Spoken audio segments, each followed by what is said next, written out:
Good evening, everybody. I'd like to call to order the 6 p.m. Facility Security Transportation Subcommittee. Mr. Clerk, if you'd call the roll.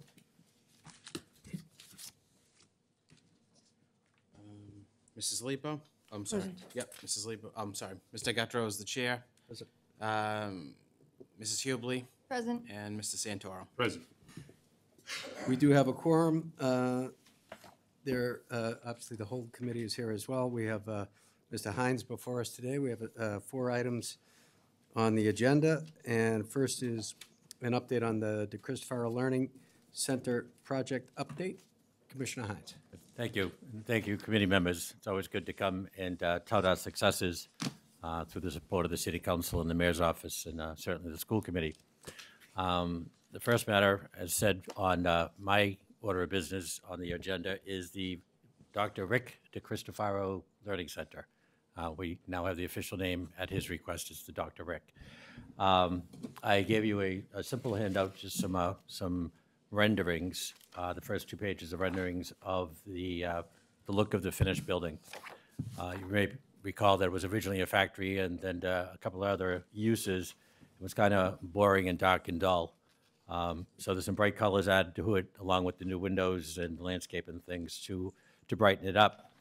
The first page is focused towards the front entrance of the building. The second page is the rendering as if you were flying down St. Anne Road towards the facility. You can see in the back there's the playground, the adaptive playground for the student use. To create that space, I think many of you know that last summer we shifted over the parking lot at Central Middle School.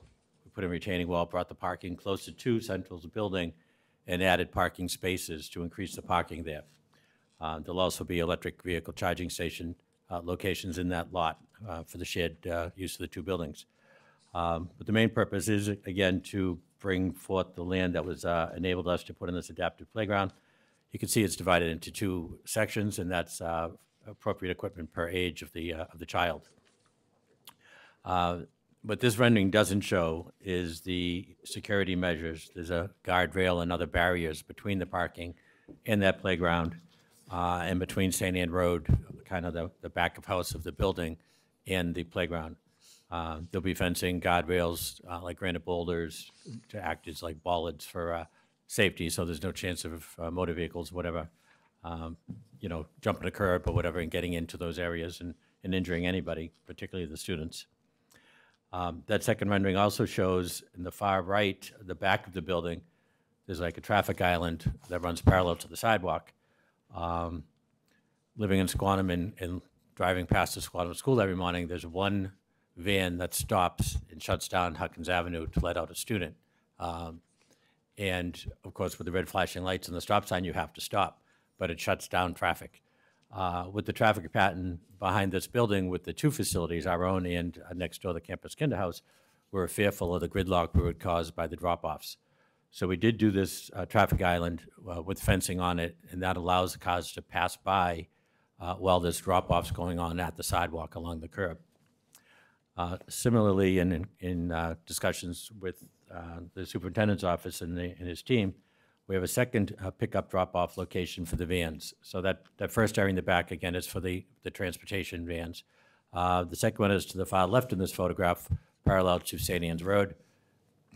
Students will be divided by class or age or however the administration chooses to do it, but you'll have a separate drop-off area there that will come and go from an area that in the early mornings serve double purpose of being the delivery zone. And they go right into the food service area there, those doors on the first floor. And so there's dual purpose there. It's a tight site, so we did everything we could to conserve land and to share space. The next 3 photographs I took this morning with my phone. I apologize if you're not an Android user and you don't think they're higher quality as an Apple. But they are today the inside of that building. The first one is the life skills area up on the 3rd floor for the older students to teach them independence and activities of the home. The second one is the area of the proposed cafeteria in the building. We did put in an addition on the 2nd floor of the building to create a big enough floor plate for the large cafeteria space that would serve as a multi-purpose area for parent meetings and things like that. And then lastly, the photograph you see is just a typical classroom. The door to the right is into the individual classroom's restroom. Every classroom has a restroom. And then there's a sink outside of the restroom for the teachers or art purposes or whatever, hand washing. And then it's just kind of unique that it goes down the tunnel of the adjoining doors and shows classroom after classroom. So that's where it stands physically. At this point, substantial completion is targeted for October of 2023, this October. We're currently billing at about $2 million a month. There's so much work going on in there. There's workers everywhere. It's unfortunate that the completion date did slide to that. It's not a surprise to anyone tonight. We did make reference to that in earlier presentations, and it's regrettable, but it is, like as everyone says, the supply chain issues, particularly Windows. Windows has held up the North Quincy Library when we're doing that. It's held up Father Bill's, and it held up the Cristofaro Center. But the team that was assembled, Colantonio, the contractor, and PCA 360, the OPM, were just amazing. They're a great team together and individually great firms, but they kept the project really going full boot, notwithstanding not having the windows. With temporary heat, it obviously cost us more money, but we got there. You saw the photographs of what the building looks like today when they were still putting windows in. Windows should have been in long ago. There's another issue too. We did opt for an optional vapor extraction system from underneath the slab of the building. The entire floor we cut up and perforated pipe that's vented up through the roof. You hear a lot of things about radon gas and all the other matters. If we're a new building, it would require this. We felt voluntarily that we've done enough work on this building that we ought to do this. So there would be no issue with radon gas or any other kind of vapor intrusion into the building. For anyone's health, but particularly the sensitive nature of many of those people in this building. That, of course, cost us some more money, a little bit more time, but I definitely think that was worth it. The FF&E, the furniture, fixtures, and equipment process is ongoing. Don Martin from Public Buildings is heading that up, along with Deputy Superintendent Perkins and the Special Needs Program group here at Coddington on selecting the furnitures and the type of equipment and other matters that they need. That is moving forward. There is a budget for that in the construction budget. Another thing that on this building, it is proposed that it's going to be a 12-month a year program. So for food services, this building does have a full-service commercial kitchen so that food can be prepped here, if not being prepped in other buildings because of summer shutdown or whatever, the school vacation. So they really have the flexibility to do whatever they want for scheduling without being dependent on the facility at another building. I think what I have to say on to Cristofaro, unless there's anything else that you would like me to cover. Questions from members of the subcommittee? I have a question. Mr. Bergola. You're going to, this is going to be a 12-month a year building, right? We prepared for that, yes. And so it has AC? It does. Okay. Thank you. Okay, the next matter that I'm to address is the various MSBA projects that we have going on. We're both in an accelerated repair program for the Montclair, Wollaston, and Parker schools, as well as the core program for the new Squantum School. The accelerated repair program, we're proposing to do partial roof replacements to augment what was already done at Wollaston and to augment what had been done at Montclair. Montclair's maybe a bit more involved because the parapet on the existing wall needs to be addressed. We've asked them to look at that as part of this project, and we're hoping that there'll be MSBA participation, but there may not be. But it's something that we do need to address. The FW Parker is a complete boiler room rebuild. Everything in that room is either predates the renovation from the late 90s or was installed at that time. Past design life and functionality is failing. We have our OPM on board and our designer. With the accelerated repair program, the MSBA has a short list of consultants and expertise in particular fields that the projects are related to, and they assign those individuals firms. We don't have to go out and bid them. So we do have our architectural firm, which is TSKP, and our OPM firm, which is Answer Advisory. So far, it's been a good relationship with them. I approved their proposals for their contracts today, and we'll be moving into the contract phase with them. There are a number of deadlines, as we all know, with the MSBA. They give you a set number of days to do tasks. So both for these ARP programs and for the core program for Squantum, we're hustling. We're not waiting and burning through and going to the end of those time periods. You know, those are deadlines, but the sooner you get things in, the sooner you move to the next module in their programs. And that has been our goal, is to expedite these projects, particularly Squantum, to get into new building in the new Squantum as soon as possible. With regard to Squantum, obviously the MSBA has accepted us into the core program, and we very willingly engaged them with that. We've gone to the City Council. We'll get the feasibility module funding to the tune of $1.5 million. We did go to the street and with a request for services, and we had a robust reply to that for the OPM services, and the committee narrowed it down and selected PCA 360, the same firm that did the MSBA project with us at Southwest Middle School and is doing the project with us at the DeChristopher Flower Center. The MSBA embraced our selection and has allowed us to do so. We have engaged them.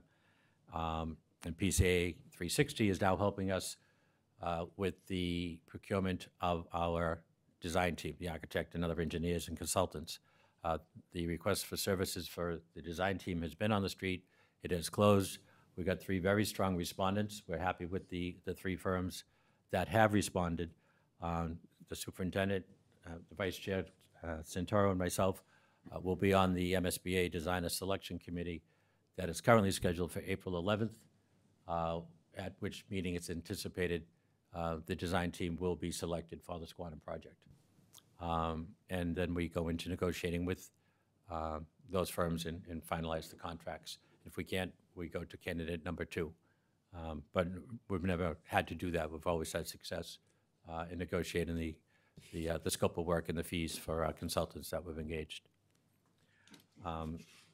The firms for Squantum, the new Squantum, is Arrow Street, Miller, Dwyer, and Sawyer, and AI3. AI3, you may remember from the Central Middle School and from Southwest Middle School.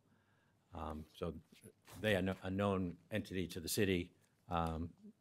It may or may not give them a head up, but each applicant's submission will be looked at independently on its own merits with no prejudging. The accelerated repair projects, the 2 roof projects, are anticipated for construction of summer of 2024. I know a couple of the SIP reports say 2023. That's not accurate. And the boiler project, because of the long lead time for boilers and related equipment, that's currently scheduled for the summer of 2025 at Parker.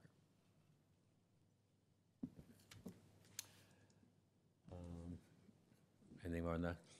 Questions from the subcommittee? No. Full committee? Mr. Bergoli? Please.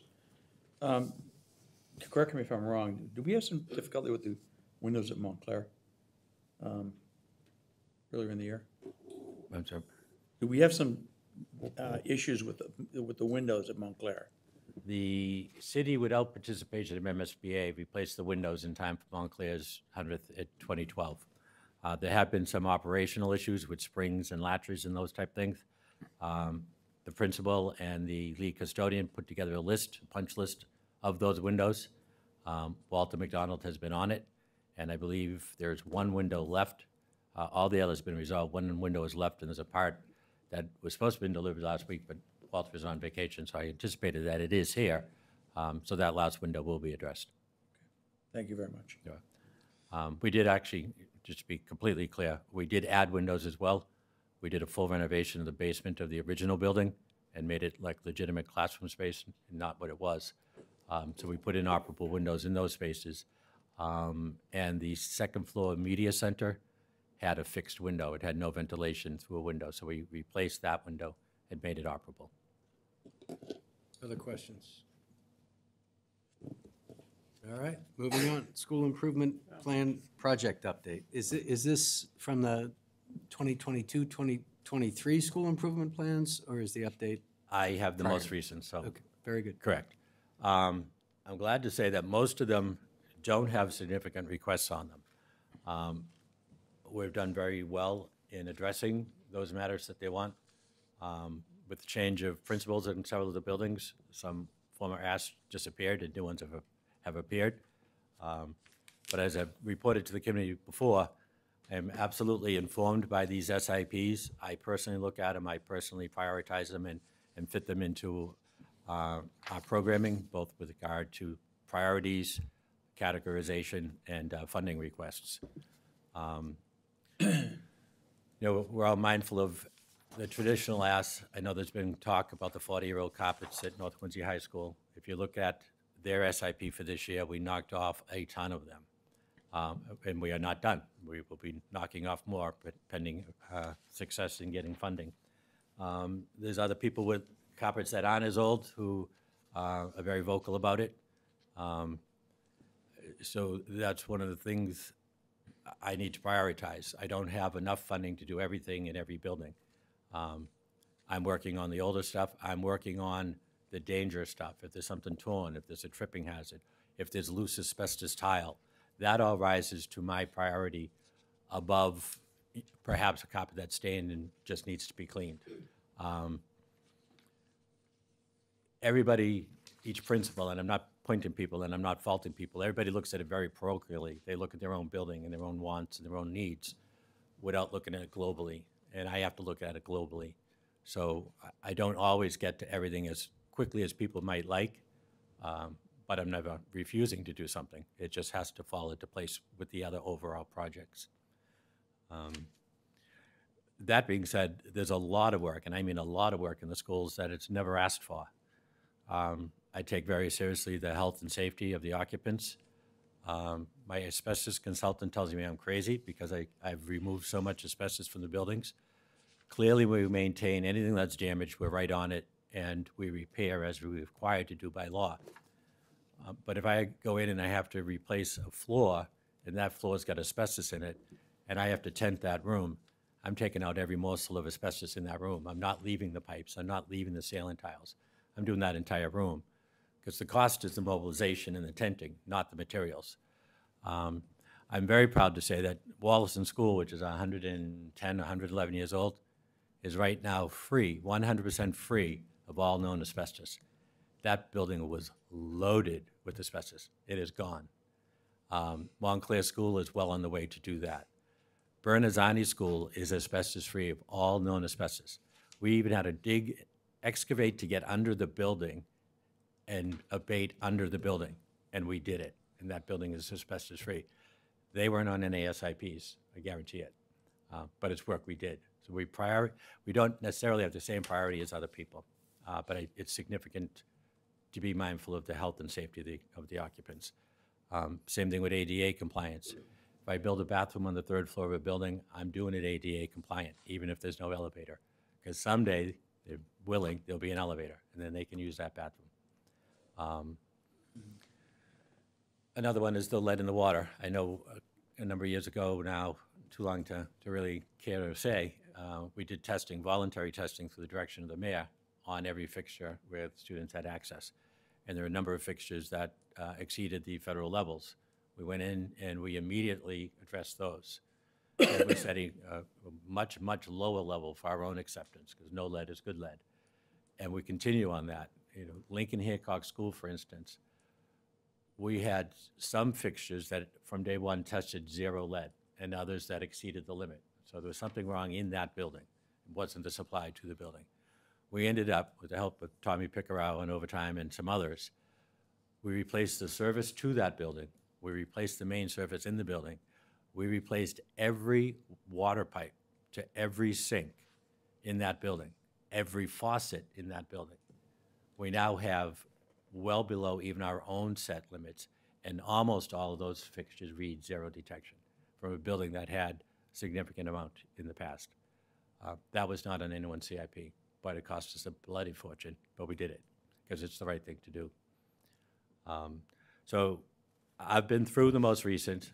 I've incorporated into my draft CIP request that I'm still meeting with municipal finance, still meeting with the mayor's office on what my funding level will be, the timing of it.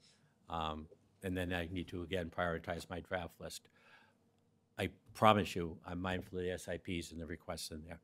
But again, it's part of the overall look and not the parochial looks. So if there's any particular ones that anyone would like to address, I'm prepared to do that, but I don't know if that I need to read down all 19 of them. Paul, do you test for PCBs and caulk around the windows? When we do window projects, yes, it is. They've been tested for asbestos. And most times, they just assume there is asbestos on the outside caulking. In the industry now, the standard practice is to not test. If you're doing a window project, you assume there's PCBs. You abate it as if there's PCBs, and you dispose it as if it's PCBs. And you pay the cost as if it had PCBs, but you don't test first. And there's a reason for that. If there is PCBs and you know it, now you've got to start chasing it. So like on a Richardson building across the street, the library, if we test that caulking and we find PCBs, we got to pull out the masonry. We can't pull the front of that building apart. So you deal with it as if it is, and then your new caulking encapsulates anything that might be there. And that by and large, that is the standard industry practice on renovations now. Yeah, I know the state of Vermont has a law that all schools need to be tested for PCBs and caulk, and they paused the law because of how complicated it is. Correct. In terms of all other schools. You know, and they're all well-intentioned. But Yeah, when no it question. hits the road, Yeah. you know. Questions from the committee? Mr. Santoro? Just wanted to say thank you, Mr. Hines, Commissioner Hines. I think back to the days when we would have had to find all that money ourselves within our own budget. And thank you for your leadership, and thank you for staying ahead of the game, spotting things before they become problems. The MSBA projects, the accelerated repair programs, the school improvement plan updates that you just spoke of, all are things we would have never been able to do. So I thank you. I thank you for your efforts. I thank the mayor. This was a great idea to put the school system in the city hands. So thank you very much. Well, thank you. Mrs. Hubley, no? Any other members of the committee? All right, moving right along. Okay. Capital plan. update. Capital update plan. As I said, I do have a draft. It is a draft, so it's on public record. With all due respect, I'm not going to distribute it. Again, I'm mindful of the SIPs there and there and much more. I've included a lot for North Quincy High School. North Quincy High School has been renovated as long as the building stood before it was renovated, which is amazing to me. It was in such poor condition in the mid-1970s that it was losing accreditation, and the renovation was that long ago from the day that building was built. It's been kept up. It's not anywhere near the deplorable condition that the Old North was in prior to the renovation, but it certainly needs addressing. The ceiling tiles are filthy. We've made a great strides in replacing them. We have a lot more to go. Same thing, there's still Raider red carpeting. I'm partial to the red. You know, we're mixing it up. They're not all red, but we'll keep it in the color theme. We did paint the entire inside of the building. Dennis Murray and a few of the in-house people have just started there, and have just gone one end to the other with Rob Shaw and then Keith Ford and now with Dan Gilbert. They allow us in there during the school day with the paints, and they have now. They don't smell. It doesn't create a distraction for the educational program. But another matter at North is it's a very large building. It's the second largest electric user in the city of Quincy, only behind Quincy High School. We're looking to do a complete change out of the lighting there to LED lighting.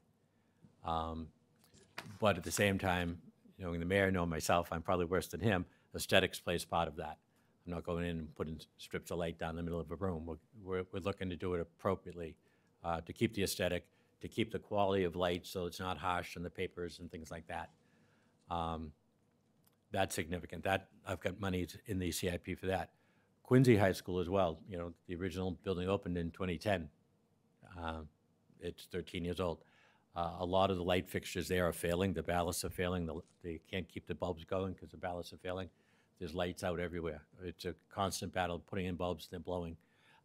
That building really needs to be done over again, the lighting, which seems kind of incredible that we're talking about that.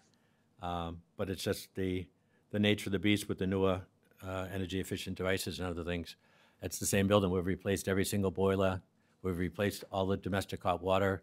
We've replaced water pumps. We replaced all the coils in the rooftop units. It's one of our newest buildings. And, you know, it's just, they're very expensive systems to keep running. And we have to be mindful of that going forward.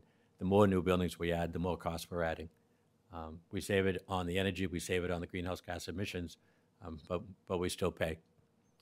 I do have carpeting in some of the other schools involved. I've got a significant amount of masonry repairs involved in the CIP. I've got complete designs for the Montclair School, masonry restoration done and ready to bid. I've got the same thing for Snug Harbor Middle School, no, elementary school, community school. They're ready to bid. I have the elevator for Snug Harbor, fully designed and ready to bid. It's a matter of to what degree of capital funding we're going to get and prioritizing again. I guarantee you there's a good chunk of money in my CIP for asbestos abatement in the schools. Asbestos abatement, you don't just walk away. You end up with new ceilings, new lights, and new floors when you do that. So really, not only are you making a healthier environment by getting rid of the asbestos, and I mean even asbestos that's not damaged, but you walk into a new room. It has a great look. I don't know if anybody's seen room 430 at North Quincy High School. We're helping them out doing the bio lab there. Changed out the lights, changed out the ceilings, painted the room, and it's like Dorothy at the Wizard of Oz. She opens the door and walks into Oz. Just those simple changes made such a difference in that classroom. So we're hoping with the new lights, the new ceilings, to just bring that whole building forward like that. I don't know if anyone's seen the auditorium at Broad Meadows Middle School since the renovation, but it's stunning. It's just so different from what people were accustomed to in that building. We really need to do the same thing at North Quincy High School, and I have funding in my CIP for that. North Quincy High School was built in 1924, in that area, as a junior high school, 7th and 8th graders. We're now 100 years later with seniors in there, and everybody is 9 feet tall now. I'm not a big guy, and I can't fit in those seats because they're so close together. But they were built for little kids. So our design actually wipes the place out. It re-pours the concrete from back to front and widens every row so that the seats can be in the appropriately sized seats with appropriate size aisles. So it's a big undertaking, but it just has to, they're crippled in there. It's really an obsolete room to them.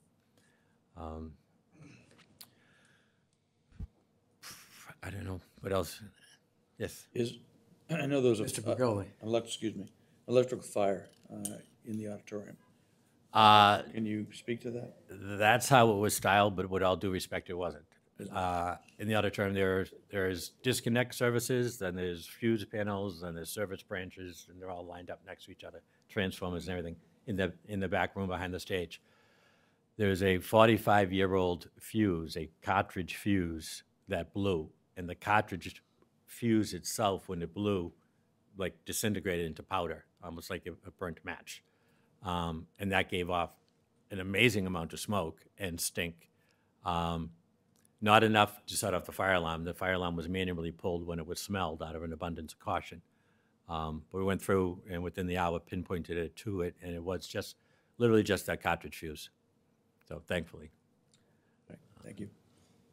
So, Paul, I've got a number of questions about the 23 and the 22 CIP. So you said you have a preliminary list of projects that you're going to submit that were in the school improvement plans for the capital improvement plan. Is that accurate? For the capital, I've got a draft of my capital plan, which is schools and all buildings. Yeah. So, do you know of any projects that were in the school improvement plans that may not make the capital improvement plans this year? Anything that's in the school improvement plan that improvement is in fact a capital request. Many of the things in the school improvement plans are literally maintenance issues. Like I've got a cracked floor tile or something, that's maintenance. But any of the larger ones, like the carpeting at Point Webster and other issues like that are in the school improvement plans, I do have in my CIP. If they're in there and they're capital, they're in here. With the exception of I don't have funding in my request for the proposed pre-K playground at Point Webster. Two reasons. One, it's technically not a public building. It would be parks and Department of Natural Resources if it happens. But two, and when after it was 2018 and 2019, I did my budget, I did my CIP, I got my funding allotment for the next couple of years, and like the next week I got a phone call, I had to build 4 classrooms at Point Webster to start this pre-K program. And I did it. I bankrupted my department that summer, but we did it. And the decision was made just to fence off part of the yard, and that's all they need by the then superintendent. Now that has changed, but okay, but that's not a failure of mine. And it's not a responsibility of mine. Understood. So there's been an ask for it. I have told Commissioner Dave Murphy that the ask is there to make sure he's aware of it. But it's technically not a building issue. Yeah, no, having been on the city council 14 years, I know that there are items that are in the capital improvement plan that the next year you get there, and because of cost overruns or all these other things, how expensive they are, the sequencing, you can't get to them all. But that's why annually you get updates in terms of what's going on, and we're tracking. So you're saying of the capital requests and all of the school improvement plans for 2023, Yes. that the only item, the only capital item is the playground at Point Webster that you don't have in your CIP request? That's not in my draft CIP, Got correct? it, okay. So there was a $25 million CIP that was passed by the city council in 2022, $15 million for the animal shelter, $3 million for vehicles, $7 million for public buildings. In the public buildings, there were 6 school projects, the NQS complete boiler room replacement, the Clifford Marshall installation of 2 boilers, the Point Webster installation of 3 boilers, the Quincy High installation of the gymnasium ventilation, the North Quincy High TCPL renovation, and Broad Meadows Middle School completion of the auditorium. Were those projects completed, or where did those projects stand? The $1 million for the North Quincy High boiler room is in design with Fitzmere and Tachi, the design firm, in coordination with Dave Scott. So Yep. that's being designed, and it will be bid. It's too big of a project to do on our on-call project, so it would not be built in the summer of 2023, more likely the spring and summer of 2024, because the same thing that they cited in the MSV Accelerated Repair Program, the availability of boilers. It's a very, very long lead time. The Point Webster, 2 boilers are completed, up and running and done. Clifford Marshall. Did I say Point Webster? I'm You sorry. said Point Clifford Webster. Marshall. Yeah, what about Clifford? Clifford Marshall is one that are done. Point Clifford. Webster, I misspoke. I meant to say Clifford Marshall are up and running, the 2 of them. The Point Webster ones, Alaris Engineering is in the middle of making the specifications for that. Even though one would seem it's a like-kind swap, it's not. With the newer, higher efficiency boilers, you can't just take one out and put a new one in. You have to do new venting, new controls, and all of that. So that's being designed as we speak as well. And of course, the design comes out of that same funding tranche. Understood. The big-ass fan for Quincy High School has not yet been ordered. And we're in a little bit of a rub on that, in that it's a unique acquisition. The fan that they want, the fans, there's actually 4 of them. And they're basically very large paddle fans. It's really not ventilation. It's to circulate the air that's in the room. So the fan device itself is unique in certain qualities and materials of it. But they insist on installing it. Otherwise, it voids their warranties. I can't do a unique acquisition for installation. I can only do it for the purchase of a hard good. So I can't do a unique acquisition for that fan because of the installation aspect. But if I do a bid for paddle fans, I'm not going to get the fans that we want. So I'm kind of in a quandary and trying to figure out the procurement aspect of that one. The Broad Meadows Middle School, that was completion of the auditorium, that funding, it was about 680,000 or so? 620, yeah. 620. All right, the North Quincy Library was 680 then. Yeah. So they're on literally final punch list of that auditorium. Oh, punch list. The, Was there another one I've missed? hang on one second. No, I think you covered them all. And then, final question. So, ironically, 2 years ago tonight, we had a joint meeting of the EDI and Facilities Subcommittee, at which a motion was made to request a feasibility study to move grade 5 back to Lincoln Hancock and Clifford Marshall. That passed unanimously.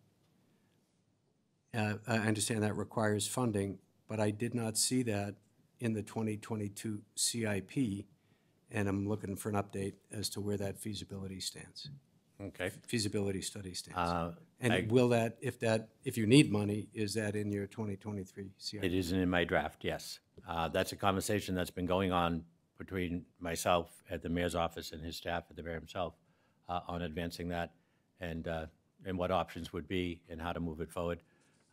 Quite honestly, and be completely frank with you, because I have no reason not to, that we've just been somewhat overwhelmed. Go back to the dog ate my homework COVID story, but all the other work we've done in these buildings and all the other city buildings, that it just hasn't received the attention it should have. But it's not been forgotten. It will be advanced. But will the money be in the 2023 CIP? It's in my draft. Oh, it and is. So I can't tell you if it makes it through, but at this point, it's in the draft. I understand. How much are you estimating for that?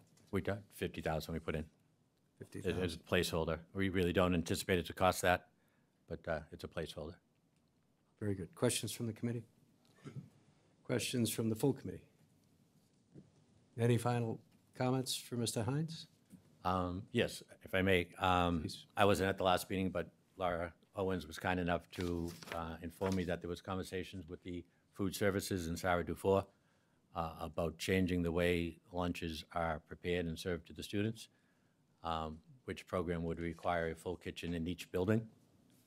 I'm not saying no. It's not my place to say no. I just want to inform the committee that will cost millions of dollars, and I mean millions. The buildings aren't big enough. The elementary schools were never designed to have such kitchens, as you can tell, other than how they cook in the front lobby, the exit of the gymnasium. Wollaston School, they cook in the connecting lobby. The students walk past the ovens with hot dishes to get to the gym where they eat their lunch. When I first saw that, when I first took the job, I was amazed. And when we did outside work a couple of years ago, we replaced the outside walkways at Wollaston with such bad condition, we had them dug up. So I said, now's the time to put in a foundation. So we ran a foundation down along the side of the gym wall of Wollaston, and it's there ready to have a kitchen built. I've had that kitchen designed and built to get that operation out of the lobby, because it's outrageous if that's how it happens. So I have that designed. I'm hoping to have that rolled into my MSBA project. It's in the scope of services from my two consultants. I have no dreams to think that the MSBA would participate in the funding of it, because it's the accelerated repair program. But I'm going to present my pitch and hopefully get the funding for that. And if I can pat my own back or whatever, but it's one of those things. I mentioned it, and I said, how can this be? And I put this foundation in with the hope of doing the kitchen. And then like last year, I got a phone call, like, our kids can't have gym because you didn't build the kitchen. Okay, so the food service brought in so much equipment that the gym teacher's uncomfortable having the kids run around. How is that me? It's just one of those things. So I have no problem doing the kitchen. I've designed it, but we're gonna get funding and do it. It needs to be addressed. But I'm just looking at in the larger global thing. Many of these schools are gonna have to do an addition. There's significant code issues. It just, when it's contemplated, who's ever making that decision, reviewing the options, just be mindful of the capital side of that. So you're saying kitchen improvements at multiple schools will cost millions? Is that what you're saying? Yeah, well, the creation of kitchens. Most of them don't have kitchens. Okay, so is this, much like the grade 5, is this something that would require identifying the schools and doing a feasibility study? And then if there are capital costs or sequencing or priorities for that, that's a subsequent discussion. So That are would be the you only way to do doing it. a feasibility study for that, or do you need, for any of that? Well, quite frankly, it's not my project, so I don't need it. But if it's going to be advanced, I would agree that yes, one needs to be done. Is a feasibility study on all the sites and then kind of sequencing and figuring out, can we do it? If so, how do we do it? Which ones are the priorities and what the sequences? So that's feasibility study as well. Okay. Any other comments, questions? Mr. Just to Superintendent. clarify on that, I know the feasibility study doesn't have to necessarily be done with all the schools. I mean, at some point it may have to, but I know that Sarah was focusing in on obviously the Wollaston School with the foundation being poured. And then, as you know, we walked the Lincoln Hancock School and took a look at the space where the current kitchen could be potentially expanded. Correct. But then that storage area would have to be moved out to closer to the pool area. But so the two schools that Sarah will be looking at for potential expansion to do in-house cooking would be first the Wollaston School and the Lincoln School, Lincoln Hancock School. And I should update you, and thank you for reminding me, Lincoln Hancock, Clark Brewer, the architect, is working on that design. He's had Bruce McRitchie's firm in for the mechanical aspects of that as well. Which is great. Which, of course, they all look around, now like, can we do this? Can we do this? I'm like, no, stop, do what I hired you to do. And just with regard to funding, we know, obviously we know it's going to be a lot of money, and we can talk in greater detail with Sarah, but there is significant amount of money available in her food service budget now that the state is requiring us to spend because we have too much. Oh, I can do that. So there may actually be some funding there for you, obviously. We would, the mayor would have to get involved in that, but there is some funding available. Yep. Whether that's enough or not, I don't know, but I think the focus should be Wollaston and Lincoln Hancock. Yep. At least from Sarah's perspective. Sure. Yeah, and I share that, we're on that, but I'm talking the larger picture as well, as you know. Yeah. Thank you. Question. I Mrs. just Lee. have one more question. Please. Where the Learning Center is going to be opening in October of '23, what is our plan? And I'm not sure it goes to Mr. Hines or it goes to us for the Della Chiesa Center. Can I be clear, though, just on that one? So substantial completion is October 23, then the furniture, fixture, equipment and such comes in and gets set up, laid out, put in place and all that. So it's not like you can open November 1st. It'll be a slow Okay. roll, I'm sure, of moving people. Yeah. It's frankly not my call what is the next use of ECC is. I do know I've got some designs to do some work in there, the HVAC work that needs to happen for whatever that future use is. I did it with anticipation of it being the ECC, but it still needs to happen, so. Yeah, I didn't think the question was to you, but I Yeah, think the yeah. question needs to be out there. And that's a discussion that the committee, really, the committee with the mayor would have to have. Yeah, I think we're gonna obviously have input to on. drill down a little bit and, perhaps Mrs. Perkins and yourself can let us, I know there's a transition period, right? Families are gonna have to make decisions, and then it's gonna have budget implications. We're gonna have to move some stuff around, so it's complicated. I'm sure it'll take more than a year. I would imagine by September of '24, we'll be in Maybe, yeah. full gear, but I think we're gonna have to have some discussions about this. True. It's especially thank you.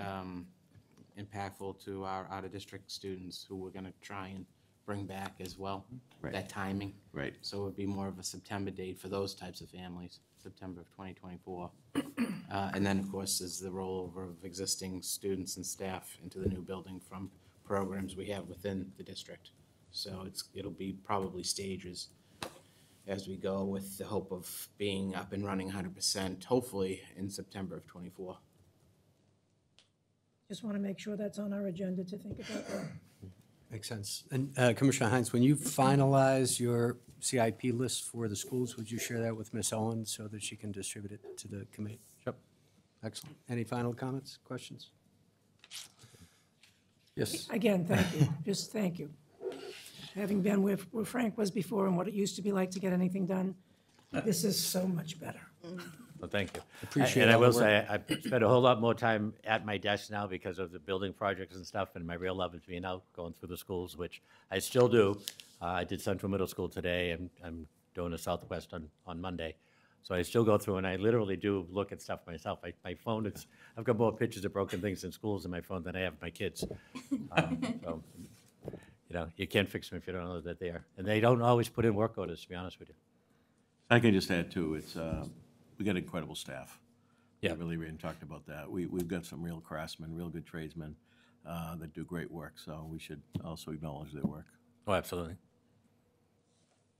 Thank you, Commissioner Hines. Appreciate all you do for the QPS. You're welcome. Means a Have a lot. great evening. Thank you. With that, the Facility Security Transportation Subcommittee is adjourned. And I'd like to convene the Teaching and Learning Subcommittee meeting. And I will turn it over to Ms. Roy.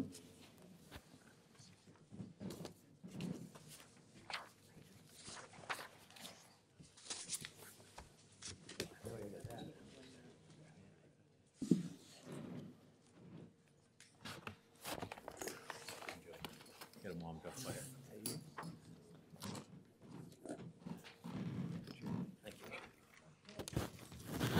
Good evening. Thank you, Ms. Lebo and members of the school committee. Thank you for having us tonight. Before we share some teaching and learning updates, I'd like to recognize my co-presenters, Heather Wojcik, Coordinator of English Learner Education, and Larry Taglieri, Director of Academic Programs. We have three topics for you tonight, and they are updates. However, we created a slide presentation because the seal of biliteracy has so much new information that we decided to put it into a slide so you could hear it and see it at the same time. So our first update is related to the elementary STEM curriculum, specifically an opportunity for our science-focused teachers in grades 3 to 5. As a designated Gateway City District, we have once again been invited to participate in the Museum of Science's Engineering as Elementary curriculum for the 23-24 school year. And when I say curriculum, it's their curriculum, but it's a portion, it's a segment that we would use to enhance our existing curriculum. The museum is rolling out a new program that provides districts like Quincy access to free curriculum and free student materials for their new Elementary Essentials program. And this program integrates engineering and computer sciences, which is very exciting to us. It also allows us to invite in our elementary digital literacy specialists to continue their partnership, but with a new unit and share their particular expertise. We're currently learning about this opportunity through our system-wide PD time, and what we've learned so far is that the Museum of Science and Quincy Public Schools have a shared goal, which is to increase proficiency in STEM subjects and to empower our students with the STEM skills they need to become future innovators, engineers, computer scientists, basically anything they would like to do that's creative and design focused. Starting at the elementary level is key to introducing these skills and concepts, and it gives us a chance to build enthusiasm for science, math, technology, and engineering. The museum's curriculum, their curriculum resources and activities have been vetted through a multi-year National Science Foundation study, which gives me confidence in recommending this program or these units to move forward into our classrooms. Our state curriculum framework for science and technology was adapted from the National Science Standards, which came out of the NSF with teachers and people in our business, career, and technology fields. As we think of equity across the curriculum, these units appear to offer accessible and adaptable materials that allow learning goals to be achieved by all of our diverse learners. Lessons are based on the engineering habits of mind, which we have already adopted with our K-12 science curriculum. These come through our standards of practice that are embedded in our curriculum, our engineering design model that we use in robotics and middle school and high school technology and engineering courses. The museum's lessons also connect to our digital world through computer science. If we move forward, each of our participating teachers will receive one grade-specific, standards-aligned, integrated instructional unit with lessons, companion storybooks, discussion prompts, connections across the disciplines, a hands-on building activity that promotes engineering and design skills, as well as digital lessons that introduce or reinforce computer science skills. This opportunity comes from corporate donations to the Museum of Science, and Quincy would benefit from, again, free instructional and online resources, free student materials, and free professional development. By participating in this initiative, we would enhance, not replace, but enhance our science curriculum and our digital literacy curriculum for next year at grades 3 to 5. It would have an impact on 13 schools, approximately 2,100 students, and 45 teachers at 3 grade levels, including our digital literacy specialists. The museum estimates the value of this opportunity at $89,000, and I thank you for your consideration of this curriculum opportunity. At this moment, I'd like to turn my update over to Superintendent Mulvey. Okay, thank you very much, Mrs. Roy. I know that this amount of money essentially, we believe, falls within the realm of a grant, so we will put it on the next school committee meeting for the school committee's approval, as we've been doing with all of our grants, and the exact monetary amount will be included then as well, just to make sure that obviously we have the support of the committee for this grant opportunity, which I think will be a very, very beneficial opportunity for our staff and students. So thank you very much. Thank you, Superintendent. Do you have any questions about this particular topic? I do, Mr. Chair, or Madam Chair, forgot who's chairing. Just a question, would you tell me again, we get one unit through the year, through, like, how long does this unit take place? What are the specifics of the unit?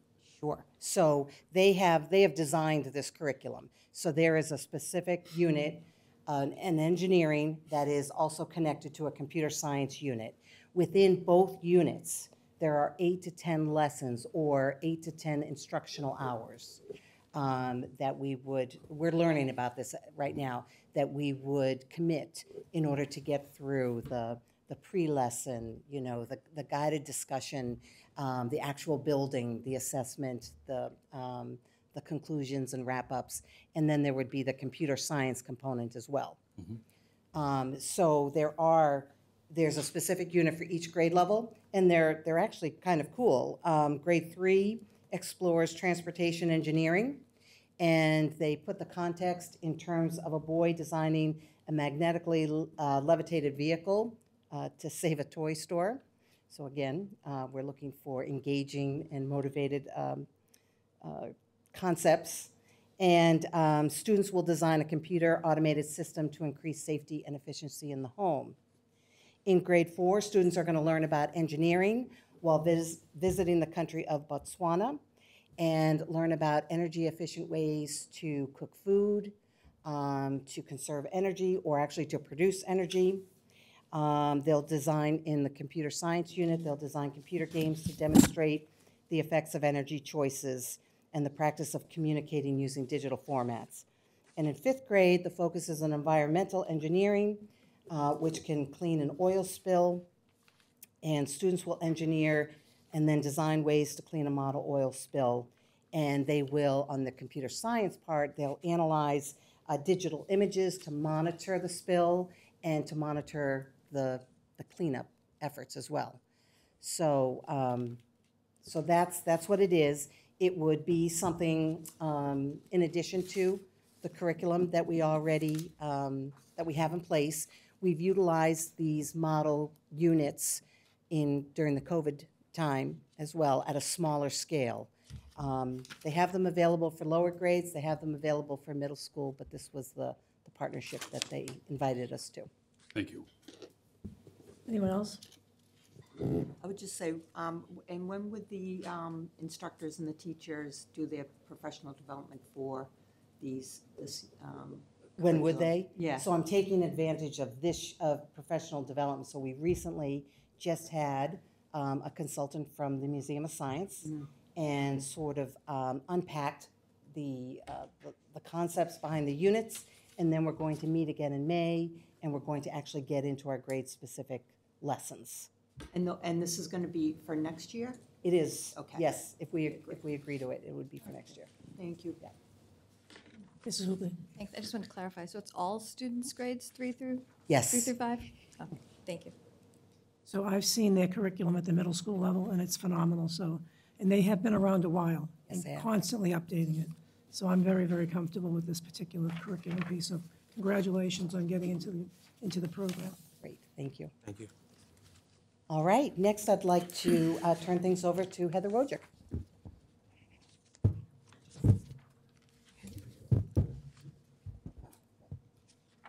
Good evening. Here we go. See if it works. I think so. I'm on. All right. I will be providing some updates on the launch of the Massachusetts Seal of Biliteracy in Quincy Public Schools, answering these 3 questions. What is the Massachusetts State Seal of Biliteracy? What are the state's guiding questions? And what is the current testing data? The seal here, as the state requires, is shown listed on the qualifying diplomas or transcripts. Quincy Public Schools is a proud participant of the Massachusetts State Seal of Biliteracy. This award is for our high school graduates who demonstrate proficiency in English and have attained a high level of proficiency in 1 or more languages. I'd like to emphasize here the high level of proficiency in 1 or more languages. We're looking at all 4 language domains, so we're looking at listening, speaking, reading, and writing. To earn the Massachusetts Seal of Biliteracy, these are the 3 state requirements here, looking at the grade 10 ELA MCAS, looking at a state-approved world language assessment, as well as satisfying graduation requirements. In the fall, the shared program goal was stated here, that Quincy Public Schools seeks to award the State Seal of Biliteracy for up to 10 students in the junior or senior year as measured by state-approved world language assessments prior to the graduation date in June of 2023. All right. Since the seal is awarded by the state, I have participated in various webinars and check-in sessions with the state. The state's 4 guiding questions here on this slide have assisted the launch and will structure the updates for this presentation. Starting with the question asked by the state, what steps do you have to take to make all students and their families aware of the opportunity to earn the State Seal of Biliteracy? I'm just going to pause for a moment to reflect on this question.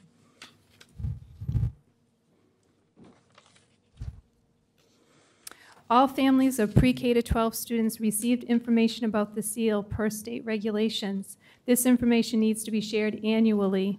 In an effort to educate the students and families about the seal, both the general information flyer and registration flyer for 11th and 12th grade students included an embedded PowerPoint where I identified the seal, its purpose, requirements, and benefits. For the families who don't use email or rely heavily on translation, the family liaison shared the seal information in the social media platforms, WeChat and WhatsApp, in the family's native languages. Also, the family liaisons were able to answer their questions readily. For the families, the general information flyer was translated in the district's top 4 languages, Chinese, Portuguese, Spanish, and Vietnamese. The seal was part of the EL Parent Advisory Council newsletter and March 2nd LPAC meeting, keeping families of English learners and former English learners aware of the seal, and also the seal information was posted on the Quincy Public Schools website. The state asked, how do you determine which students to assess for the seal? Again, I'm just going to pause for a moment to reflect on the question.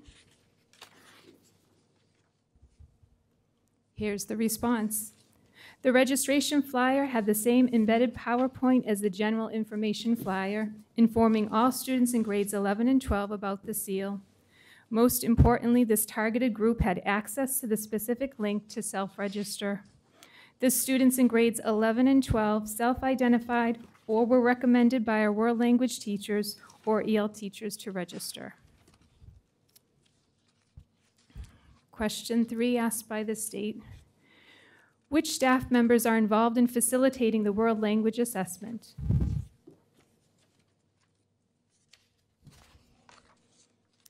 I've had the privilege of working closely with the World Language Department chairs, Edie Boynton from Quincy High School and Alicia Tenpower Najuri from North Quincy High School.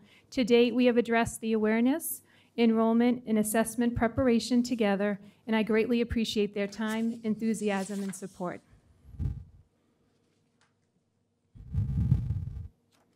For the last question the state asked, how do you facilitate world language testing for the SEAL?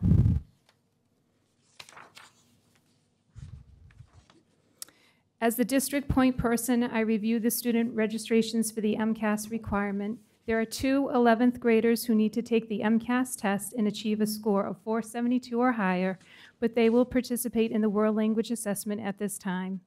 Meeting all student registration requests for specific language assessments, I am currently working with 4 different testing vendors. I thought it would be helpful for the students to be familiar with the specific assessment format, so I created test taker guides outlining the expectations. Since the testing proctors from the World Language Department are unfamiliar with online testing, I will be creating test administration guides, clearly identifying the tech support for each assessment and visiting the testing sites. At the building level, the World Language Department chairs shared about the SEAL in classes and with colleagues at their schools, breathing life into the emailed flyers.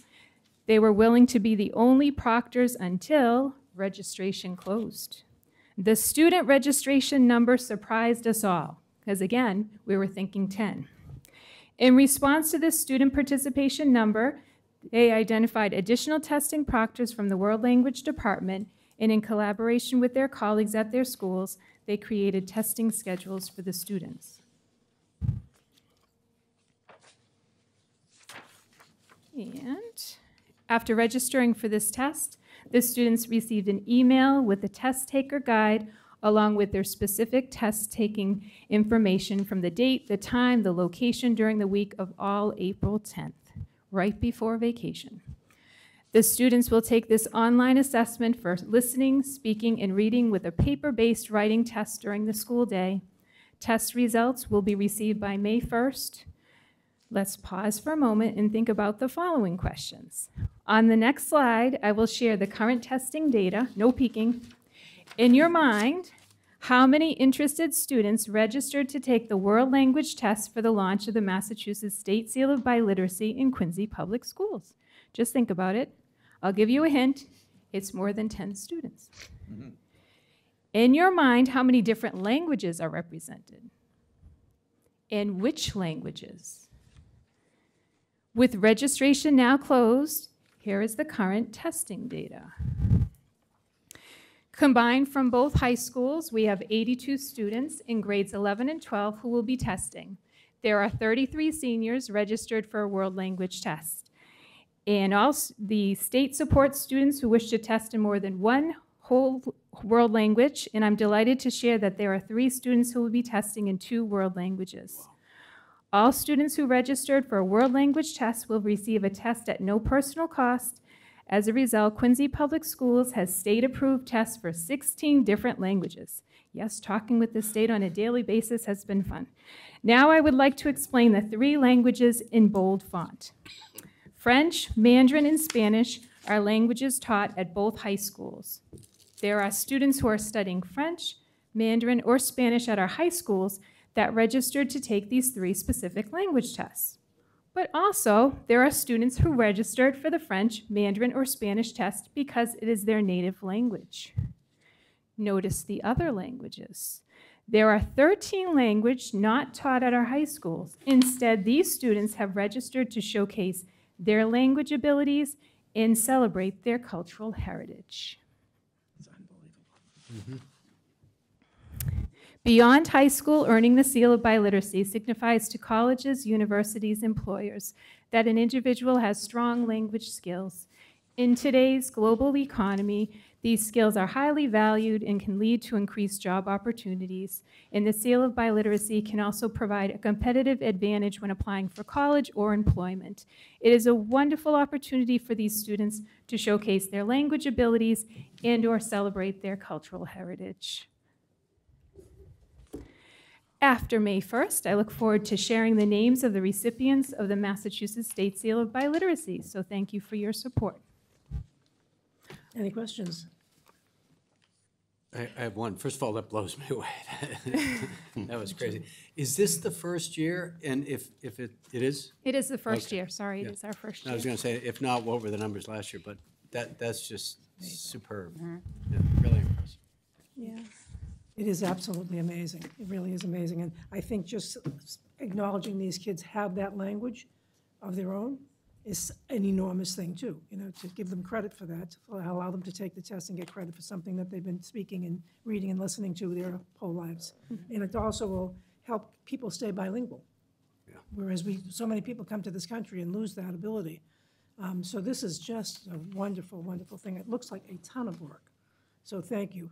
Thank you for the work. Oh, it's an honor. It's been wonderful. I was so excited meeting with the department chairs today, and they were sharing stories about the students got their testing information. They were visiting the lab. They wanted to find it at North Quincy High. So they were all going down, okay, we'll be here on the 10th. It was just so endearing. So very nice. They're excited. I just want to say one more thing. So I work in a federal agency and in the regional office in New England, and the regional administrator just asked the leadership team about how many people on their staff are bilingual, and whether or not that's something that we evaluate in any of the interviews that we do. And so it's more of a human resources question to figure out how do we deal with that going forward. But it's certainly, I run the communication office for the regional EPA, and so to have folks that can go out into Lawrence and speak Spanish, or Chelsea, or different neighborhoods, and have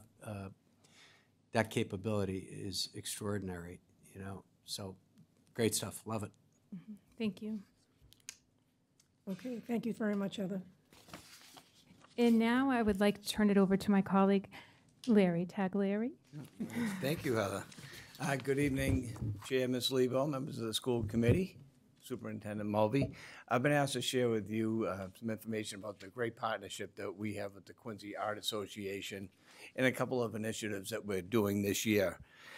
From my time as a principal, the Quincy Art Association was always so supportive. They really spruced up our art shows by getting us a display stand. So it really made it a really nice gallery for the kids. To them coming to the shows and appreciating our students' work and supporting them. Each year, Quincy Public Schools has become part of their Art Fest too, another opportunity for our kids to have their artwork showcased. At the start of this year, Mr. Santoro was nice enough to connect me with a gentleman by the name of Dan Myers and his wife Jessica Myers, and they work with the Art Association. They both have you could just tell immediately, a love of the arts and a definite desire to give our students opportunities to showcase their abilities on a bigger scale in the city. Their careers as educators, they're both teachers. It's definitely helped in all kind of planning and with these initiatives that we're doing now and working with the art staff. It's been very beneficial. So this year, the Myers are working with Sarah Reichel, our art district coordinator, and the art team on these two initiatives. The first one is to have student work from this year showcased at the Celebrate Quincy gallery in September. So that's artwork from this year. There's no particular theme. It's just an opportunity for teachers to grab student work from their buildings and have it showcased in September. The Myers were gracious enough to purchase 3 by 5 foot boards for the elementary and the middle school and 4 by 6 boards for the high school. So right now that project is going on now. Those boards should be done by the end of the school year and ready for September. I believe the opening for that is scheduled right now for September 7th and will run through October 1st. The second initiative is a little bit more encompassing.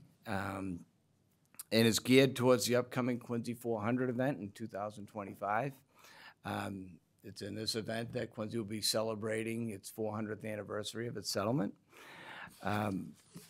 And schools, each of the schools will complete a project that reflect their interpretation of the theme celebrate Quincy and how it connects to their school community.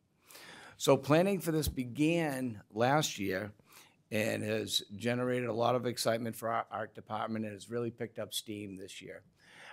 The art department has used some professional development time to get prepared. The Quincy they had a day where they went to the Quincy Historical Society, so the executive director there, Ed Fitzgerald, and the curator, Alexandra Elliott, they actually opened it up on a special time for them to go in and actually gave them a tour of the Quincy Historic exhibit.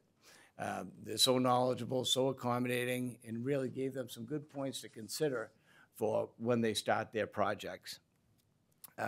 So each level has a little bit, well, we have a different project for the elementary and then a different one for the middle and high. The elementary school one is very creative, unique. Each of the students are going to create a work of art on a piece of paper. And as they get completed, they're going to be digitized. And they become part of a mosaic for that individual school. Now, this is going to go on for over 3 years, so they're starting to collect photos now. They'll take photos of the artwork here, and they'll do it next year. We'll say with grade 5, another grade 5, and then another grade 5. So you'll take a photo of the picture, and that will be done with the help of the Mike Hansen, art teacher up at North Quincy High School, and his photography club. So I think these are going to be really unique, and I think on one of those pictures on there, that's kind of like an example of a mosaic with photography, you know, but instead of having pictures in there, that'll be student artwork. And it will probably take on a design of their individual schools, and it'll really be interesting to see. Middle and high schools, art clubs will be participating as well, and their project will be done through their art clubs, and they're going to be creating murals. So when all these are done in 2025, they'll be showcased around the Quincy 400 event. And at the conclusion, a real nice piece is that they'll go back to the schools and be showcased in their foyers when that's done. We can't thank Dan and Jessica Myers enough for involving us in this special occasion for the city and the support of the Quincy Art Association. The Myers are wonderful to work with, and our art department staff has really embraced the project. We are looking forward to joining in and celebrating Quincy. Comments, questions? Mr. Santoro? Yeah, thank you. There are no two people more dedicated to children and the arts than Dan and Jessica. And I personally want to thank them for the time that they put in and the ideas they come up with. Quincy 400s is going to be a very special time in the city, and they've thought of a way to get our children involved. So again, I thank them for their efforts and really looking forward to the results. And I know the displays, especially in the gallery, will bring people into the gallery too to see other work. So thanks again, Dan and Jessica. Absolutely. Anybody else? I will say that I do follow the North Quincy High Photography Club and Quincy High School and the public schools Instagrams and social media. Their work is incredible. They're doing amazing work. So it'll be exciting to see what they put together. But I do have to say, if they're listening out there, or if you want to relay the message, that their work that they've been showcasing has been amazing. They're doing great stuff. So thank you. It'd be great to see. Thank you. Yeah. Mr. Taglioni, did you say the middle schools and high schools are going to be doing murals? Correct. Correct. So, and actually, if you look at that PowerPoint, I think from a time before, I'm not sure what the theme was, but that's a mural that's on that PowerPoint, on that screen, the one with the atoms on it. That was done probably about like 6 years ago, and that hangs at Quincy High School right now. But they'll each be doing a mural. Very cool. Thank you very much. Anybody else? Sounds wonderful. Thank you very much. Thank you for everything. Thank you all. Thank you. Yeah, I would like to adjourn the Teaching and Learning Subcommittee meeting. Mr. Santoro says yes. And Mrs. Cahill seconds it. We're done.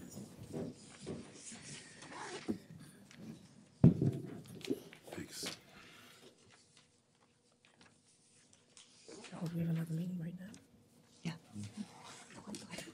Go anywhere. Zipping up my case. One more.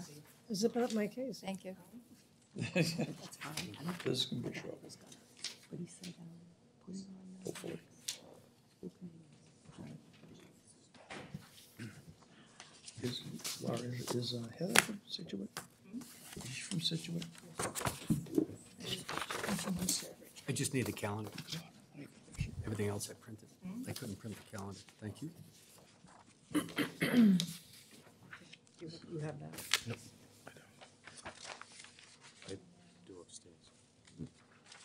Thank you.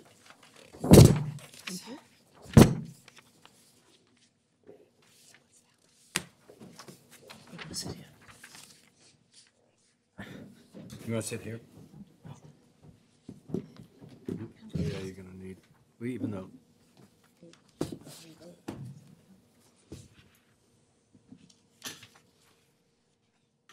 There we go. Who's that? Works for me. Here's your agenda. There's yours.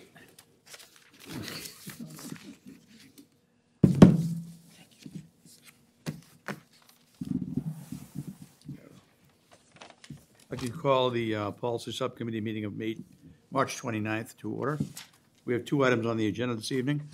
The first of which is the QPS school calendar for the year 2023-2024. We've had it before us before, and do we want to speak to? So this, Laura? this version reflects the discussion that took place in January. So this is this has been kind of delayed. We had a meeting that was canceled, and so in the bottom left corner, you'll see I added information about holidays and cultural observances, and those would be dates that schools would be asked not to schedule anything, any due dates for assignments, athletic events. And so that was what had been discussed at the meeting. And so I was able to just adjust the existing calendar format to add that in. So that's basically the only change from what was reviewed in early January. Thank you, Laura. Open it up for discussion. Mr. Santoro. Yes, if any of the subcommittee don't want to go first, I'll take a chance. I will be voting no on this calendar. I mentioned at the last time it was discussed that I think the importance of having Lunar New Year off, especially with the number of Asian students we have within our school population. I cannot make a motion on April 5th because I'll be chairing the meeting, but I will be looking for somebody to amend this motion to include February 12th as a holiday for Lunar New Year. Thank you, Mr. Chairman. On that, anybody? Question. So he said February 12th, and this says February 10th? It's a Saturday. The 10th is a Saturday. Yes. So are you looking for the Monday to be the holiday? That's correct. Okay.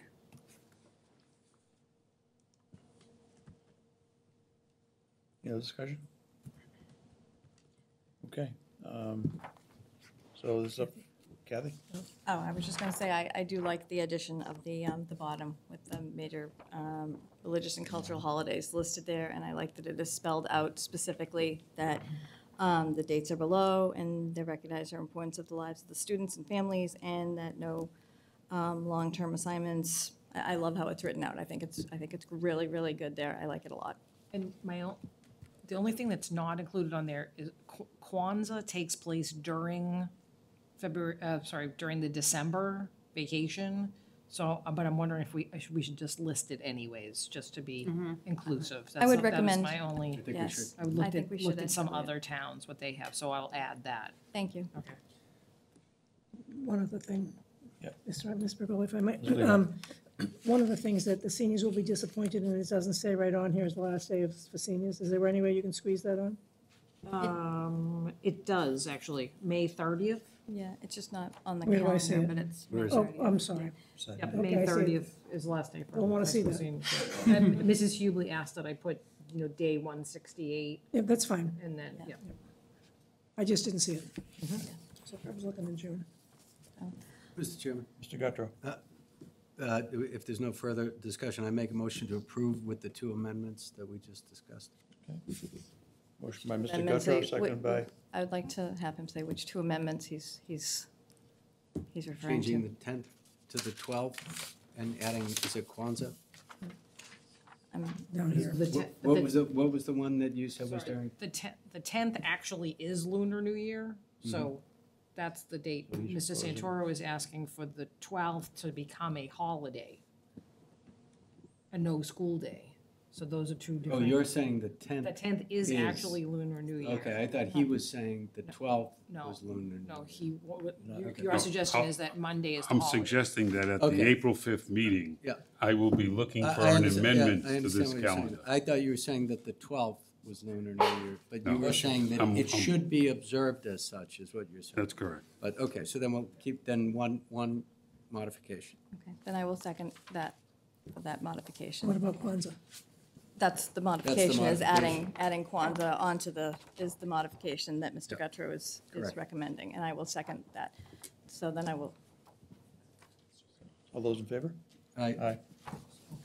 Approved. Again, the second item on the agenda is proposed revision to school committee policy section, emergency closings. We all got it on our phones. And Mrs. Hubley had brought this up, I want to say last year, Yep. because the policy book was so outdated. It mentioned the I think a radio station that no longer exists. So this- WJDA? WJDA? Yes. That was a great station. So I think so what this does is just reflect what we actually do now to announce a closing, a school closing. yeah. So, Any discussion on this item? Mr. Guttrow? Ms. Move Hubley? approval. I will make a motion to approve this, to Okay, approve Mr. it. Guttrow beats you to the punch, and Oh. seconded by Ms. Hewley. All those in favor? Aye. Aye. Thank you. Policy meeting is adjourned. Thank you. Wow.